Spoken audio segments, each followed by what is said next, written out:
This is the story of those forgotten women. German nurses, civilian workers, military auxiliaries, and even innocent bystanders who became prisoners of war in Soviet hands.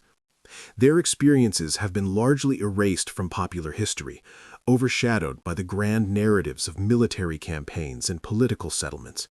But their stories deserve to be told, not to diminish the suffering of others or to excuse the crimes of Nazi Germany, but because their humanity matters, and because understanding their ordeal helps us comprehend the full horror of total war.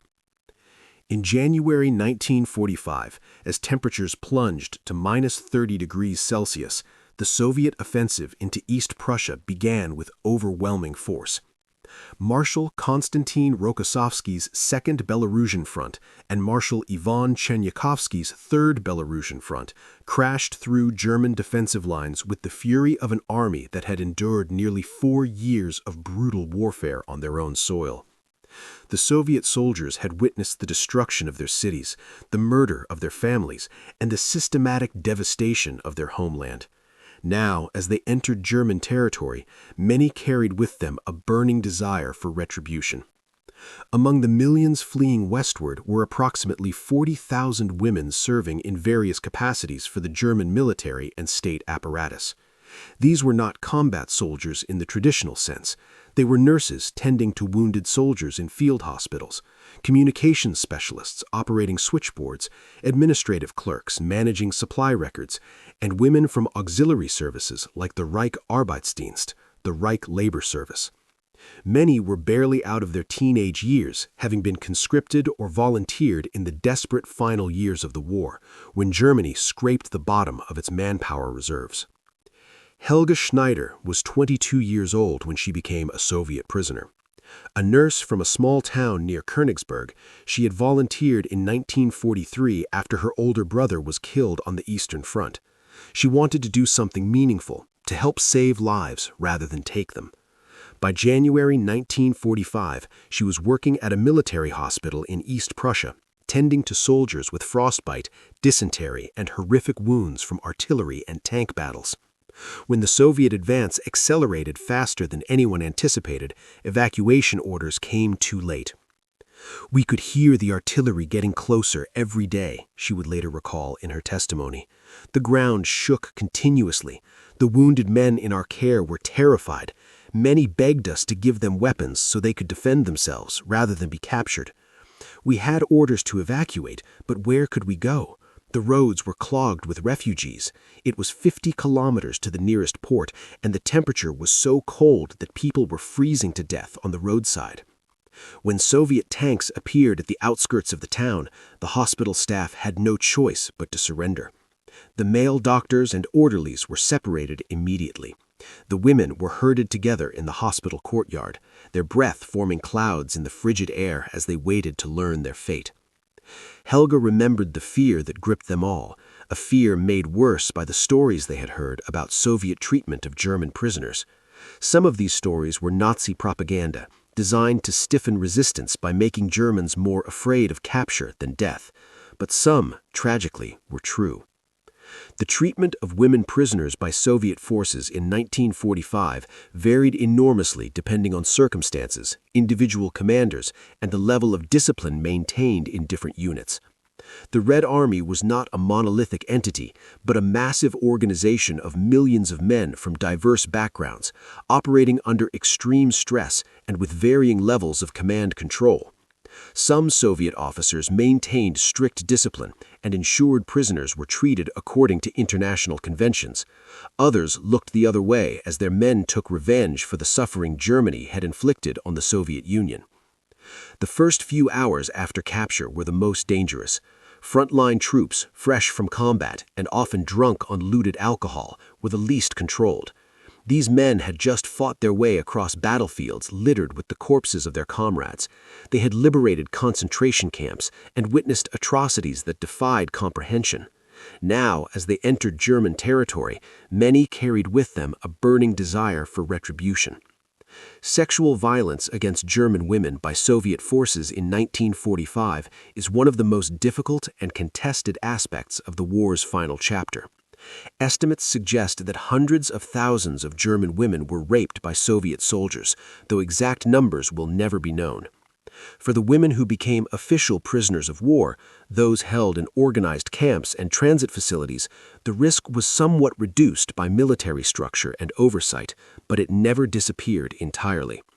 The very vulnerability of their position, combined with the absence of normal social restraints in a war zone, created conditions where abuse could and did occur. Helga and the other nurses from her hospital were marched eastward for 3 days through the frozen landscape. They walked through abandoned villages where buildings still smoldered, past columns of German prisoners trudging in the opposite direction, past the burned-out hulks of vehicles and the frozen corpses of those who had tried to flee. At night, they were locked in barns or schoolhouses, packed together for warmth, surviving on meager rations of bread and watery soup. "We were constantly afraid," Helga recalled, "not just of what might happen to us, but of what we saw happening to civilian women. In one village where we stopped, we saw Soviet soldiers dragging women from their homes. The screams haunted us. We knew we might be next." Some of the nurses tried to make themselves look older, rubbing dirt on their faces, hunching over. The younger ones tried to hide behind the rest of us. After a week of forced marches, Helga's group arrived at a collection point where thousands of German prisoners were being sorted and registered. Here, for the first time, she encountered the Soviet bureaucratic machine that would control her life for the next 2 years. The Soviets took the capture and processing of prisoners seriously, viewing them as both a security concern and a labor resource. Every prisoner was photographed, fingerprinted, and interrogated about their role in the German military structure. The interrogations could be perfunctory or brutally thorough, depending on the interrogator and the perceived importance of the prisoner. Women identified as members of the SS, the Nazi Party leadership, or involved in war crimes faced immediate investigation and possible execution. Most military auxiliaries and nurses, however, were classified as regular prisoners of war, though the Soviet Union had not signed the Geneva Convention and thus did not consider itself bound by its provisions regarding treatment of prisoners. Marguerite Hoffmann had a very different experience of capture. She was not a military auxiliary, but a civilian worker, a secretary in a Kriegsmarine naval office in Danzig. When the Red Army encircled the city in March 1945, she found herself trapped along with thousands of German soldiers and tens of thousands of civilians. The siege of Danzig was a brutal affair, with the Soviets pounding the city with artillery while German defenders fought building by building in a futile effort to hold out. Marguerite spent weeks huddled in a cellar with a dozen other people, mostly women and children, listening to the thunder of explosions and the rattle of machine gun fire. Food ran out, water became scarce. The temperature in the cellar hovered just above freezing. When the fighting finally ended, Marguerite emerged into a city she barely recognized. Entire neighborhoods had been leveled. Bodies lay everywhere, covered with a dusting of snow. The Soviet soldiers who found her were initially confused about her status. She wore civilian clothes and carried no military identification, but she had been found in a German military installation. Was she a soldier, a spy, a collaborator, or just an unlucky civilian in the wrong place? After several hours of questioning through an interpreter, she was classified as a prisoner of war on the grounds that she had worked for the German military, even in a civilian capacity. This ambiguity in classification would plague many women throughout their captivity. The Soviets cast a wide net, capturing not only uniformed military personnel, but also anyone associated with the German war effort. Female radio operators, telegraph workers, factory workers who had produced military equipment, even secretaries and clerks found themselves imprisoned. Some women were captured simply because they were in the wrong place at the wrong time, and overwhelmed Soviet forces found it easier to detain them than to carefully sort combatants from non-combatants. The journey to the Soviet interior was often as deadly as combat itself.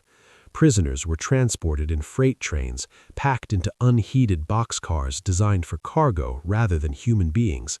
Journeys that might have taken days in peacetime stretched into weeks as trains crawled across war-damaged rail networks, waiting on sidings for military traffic to pass, diverted around destroyed bridges, moving ever eastward into the vast expanse of the Soviet Union. The conditions in these transport trains were appalling. Prisoners received minimal food and water. There were no sanitation facilities, only buckets that quickly overflowed. The cold was murderous, especially for prisoners who had already been weakened by malnutrition and disease. Women huddled together for warmth, sharing what little they had, trying to keep each other alive. When the trains stopped, the dead were removed and buried in unmarked graves along the railway line. Erika Mueller survived one of these transports and later described the experience as worse than anything she had endured during the war itself.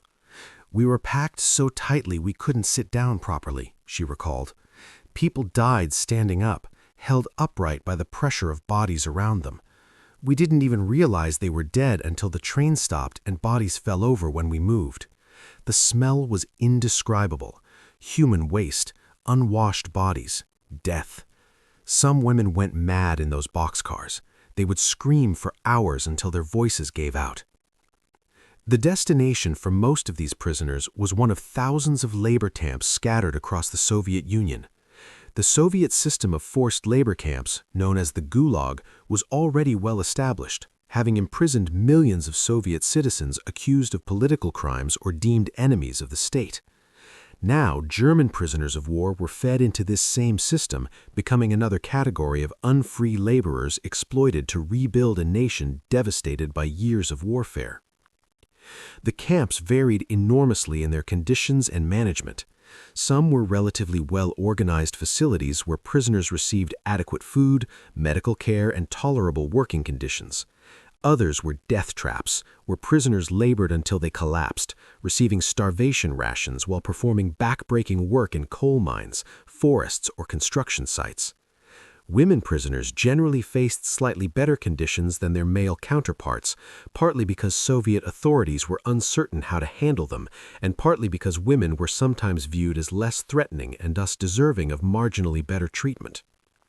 At Camp 517 near Sverdlovsk in the Ural Mountains, several hundred German women were put to work in a textile factory producing cloth for military uniforms. The work was demanding, but not physically destructive like coal mining or timber cutting. The barracks were crowded but weatherproof. Food rations, while meager, were sufficient to sustain life if supplemented by occasional packages from relief organizations or items obtained through the camp's black market. Gisela Koch spent 18 months at Camp 517 and later described a routine that was monotonous but survivable. Wake at 5 in the morning, a breakfast of thin porridge or bread with ersatz coffee. March to the factory under guard. Work a 12-hour shift operating looms or sorting raw materials. Return to camp in the evening, a dinner of watery soup with occasional bits of meat or vegetables. A few hours of free time before lights out at 10. Sundays were usually days of rest, though prisoners might be called out for special work details or political education sessions. The political education was a constant feature of camp life. Soviet authorities viewed German prisoners as potential converts to communism, people who could be re-educated and sent back to Germany to help build a new socialist society.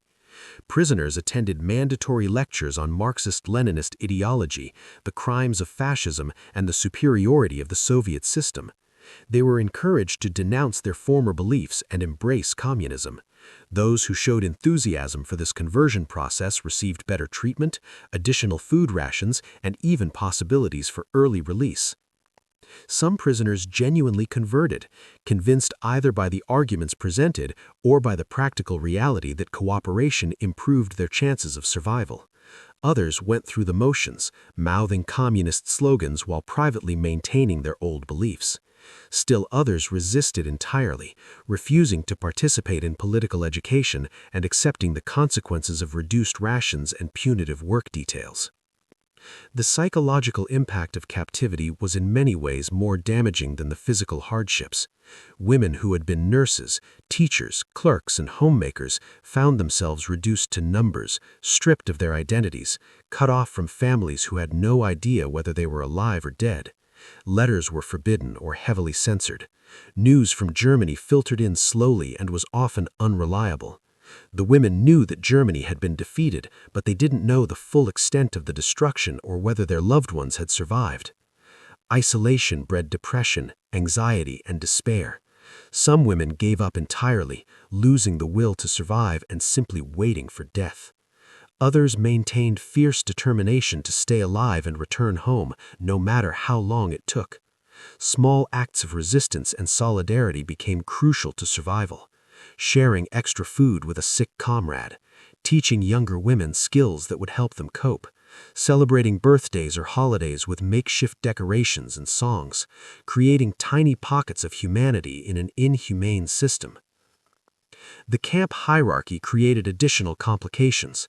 The Soviets appointed some prisoners as barracks leaders, work brigade supervisors, and camp police, giving them authority over their fellow prisoners in exchange for better conditions. Some of these prisoner functionaries used their positions to help their comrades, sharing information, securing better work assignments, or warning of impending inspections. Others became petty tyrants, abusing their power for personal advantage and making life even more miserable for those beneath them. Medical care in the camps was rudimentary at best. Doctors and nurses among the prisoners did what they could with virtually no supplies or equipment. Infectious diseases swept through the camps regularly. Tuberculosis was rampant. Dysentery killed the weakened and malnourished. Women suffered from gynecological problems that went untreated. Dental issues became agonizing without proper care. The psychological toll manifested in physical symptoms: chronic headaches, digestive problems, and premature aging. Despite everything, or perhaps because of everything, women formed deep bonds with one another. In the absence of normal family structures, they created surrogate families within the camps. Older women became mothers to younger ones. Close friends became sisters. These relationships provided emotional support, practical assistance, and reasons to keep fighting for survival. Years later, when survivors finally returned to Germany, many maintained these friendships, the shared trauma creating connections that lasted lifetimes. The work assignments varied considerably and had a significant impact on survival rates. Women assigned to outdoor construction work in the harsh Soviet winters faced the highest mortality rates. Those working in factories or indoor facilities had better chances. The strongest predictor of survival was not physical strength, but adaptability, the ability to learn quickly, follow rules, avoid trouble with guards or prisoner functionaries, and maintain hope in seemingly hopeless circumstances. By late 1947, as the Cold War began to crystallize and the Soviet Union needed to improve its international image, conditions in some camps began to improve marginally. The International Red Cross gained limited access to certain facilities. Repatriation discussions began between the Soviet Union and the Allied occupation authorities in Germany. However, the process would be agonizingly slow, stretching across years rather than months. The first groups of women prisoners to be released were those deemed politically reliable, those who had participated enthusiastically in political education and convinced their captors of their conversion to communist ideals. Many of these women were sent to the Soviet occupation zone of Germany, which would become East Germany, where authorities hoped they would help build a socialist state. Some did, out of genuine belief or pragmatic accommodation to new political realities. Others used their release as an opportunity to flee westward at the first opportunity. For most women, repatriation came in 1948 or 1949, 3 or 4 years after their capture. They returned to a Germany that no longer existed in any form they would have recognized. The country was divided into occupation zones, cities were ruins, the economy was shattered, millions of people were displaced, homeless or dead.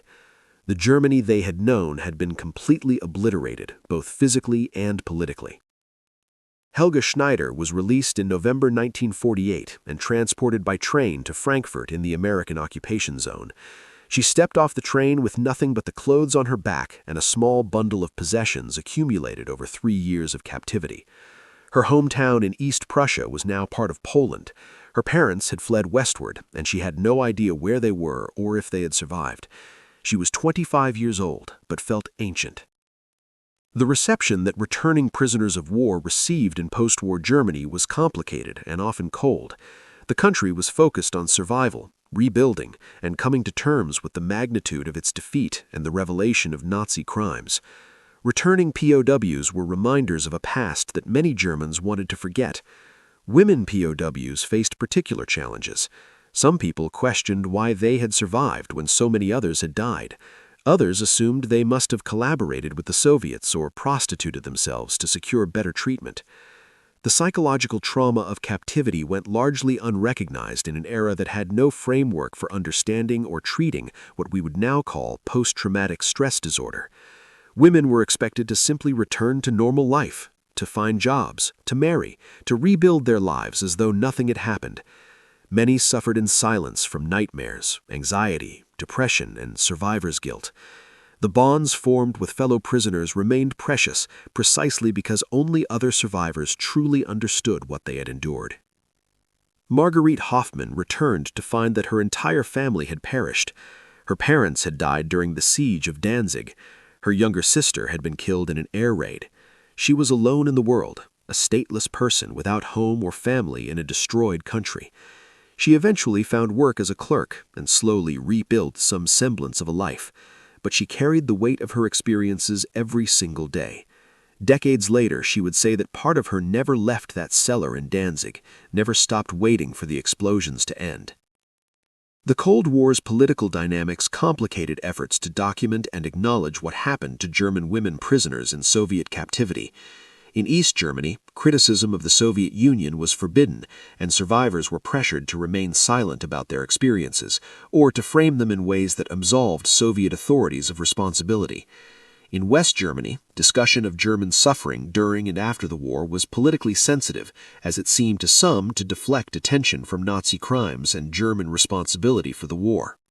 It would take decades before serious historical research began examining the experiences of German women prisoners of war in Soviet hands. When historians finally did begin investigating, they faced significant challenges. Soviet records remained classified for years. Many survivors had died without ever speaking publicly about their experiences. Those who did speak often found their testimonies dismissed as exaggerated or tainted by anti-Soviet bias. The Cold War made objective assessment nearly impossible. We now know that approximately 3 million German prisoners of war passed through Soviet captivity. Of these, roughly 1 million died from disease, malnutrition, harsh labor conditions, or execution. The proportion of women among these prisoners was relatively small, perhaps 3 to 5% of the total, but in absolute numbers, this still meant well over 100,000 women experienced Soviet captivity.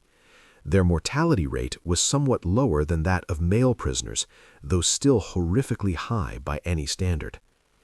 The experiences of these women varied enormously. Some spent only months in captivity before being released. Others remained imprisoned for a decade or more, with the last German prisoners not returning home until 1956, 11 years after the war ended. Some were treated relatively humanely by Soviet standards. Others endured systematic abuse, forced labor under deadly conditions, and psychological torture. Any attempt to generalize must acknowledge this vast range of experiences while recognizing the common threads of suffering, resilience, and survival against overwhelming odds. Understanding these women's stories does not require us to engage in competitive victimhood or to minimize other sufferings. The Soviet Union lost approximately 27 million people during World War II, a number so vast it defies comprehension. Soviet prisoners of war in German captivity died in enormous numbers, deliberately starved and worked to death in camps where survival rates were even lower than in Soviet camps. The Holocaust murdered 6 million Jews in an industrialized genocide that stands apart in its systematic evil. All of these tragedies are true simultaneously. What the experiences of German women prisoners of war in Soviet captivity illustrate is the cascading nature of violence in total war. Nazi Germany's invasion of the Soviet Union unleashed a storm of brutality that ultimately consumed everyone in its path, including German women who had nothing to do with planning or executing the invasion. The vengeance that Soviet soldiers sought, understandable as it was given what had been done to their country, fell upon people who were individually innocent of the crimes for which payment was being extracted. This is not to equate victim and perpetrator or to suggest moral equivalence. Germany started the war. Germany invaded the Soviet Union with the explicit intention of enslaving or exterminating its population. Germany committed systematic atrocities on a scale that shocked even hardened soldiers. But the women who became prisoners in 1945 were not the architects of these policies. They were, in most cases, ordinary people swept up in historical forces beyond their control, trying to survive, trying to do what they thought was right in an environment where every choice was constrained by tyranny. Erika Müller, who survived transport in a boxcar and 2 years of forced labor, eventually settled in Stuttgart and became a teacher. She rarely spoke about her experiences, even to her own children. Late in her life, prompted by a grandchild's school project on World War II, she finally began to tell her story. She described the terror of captivity, the hunger, the cold, the constant fear. But she also described the kindness of fellow prisoners, the Soviet doctor who smuggled extra medicine to sick Germans, the moments of unexpected humanity in an inhumane system.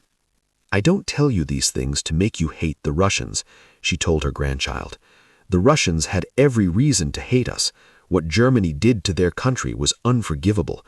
But I want you to understand that war destroys everyone it touches.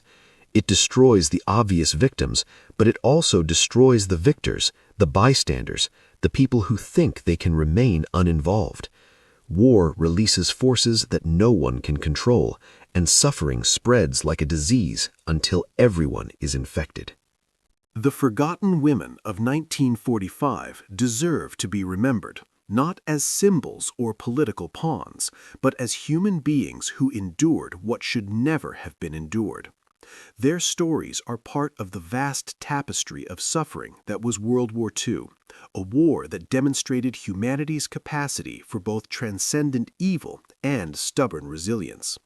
They were nurses who healed the wounded, clerks who filed papers, young women who believed they were serving their country, ordinary people caught in extraordinary circumstances. In the years after their release, these women faced the monumental task of rebuilding their lives from nothing. They found jobs in the ruins of Germany's cities. They formed new families or reunited with scattered relatives. They contributed to the economic miracle that saw Germany rise from devastation to prosperity in a single generation. They voted in democratic elections, raised children, pursued careers, and generally insisted on living fully despite what they had survived. Their silence was both protective and problematic. Protective because speaking about trauma can re-traumatize, and these women needed to focus on the present and future rather than dwell on an unchangeable past. Problematic because their silence allowed their experiences to be erased from historical memory, to be forgotten or minimized or dismissed as unimportant compared to other narratives deemed more politically convenient. Now, more than 7 decades after the end of World War II, almost all of these women have passed away. The last survivors are now in their late 90s or older, and soon there will be no one left with direct memory of what happened. This makes the work of historians and documentary makers crucial. These stories must be preserved, not to open old wounds or assign collective blame, but to ensure that future generations understand the full cost of war and the full complexity of historical truth. The women who were caught by the Soviets in 1945 were forgotten, but they need not remain forgotten. Their resilience in the face of unimaginable hardship, their determination to survive and eventually to rebuild meaningful lives, and their ultimate insistence on maintaining their humanity despite everything that was done to strip it away, stands as a testament to the enduring strength of the human spirit. They survived not because they were extraordinary, though their survival required extraordinary courage and fortitude, but because they were fundamentally human, and humans possess a remarkable capacity to endure. As we remember them, we honor not just these specific women, but all victims of war's indiscriminate cruelty. We acknowledge that suffering transcends nationality, that innocence offers no protection in wartime, and that the aftermath of violence stretches across generations. We commit ourselves to the difficult work of historical honesty, refusing to simplify complex truths for political convenience. And we rededicate ourselves to the task of preventing future wars, knowing that once violence is unleashed, there are no winners, only survivors trying to make sense of what was lost and what can possibly be reclaimed from the ruins.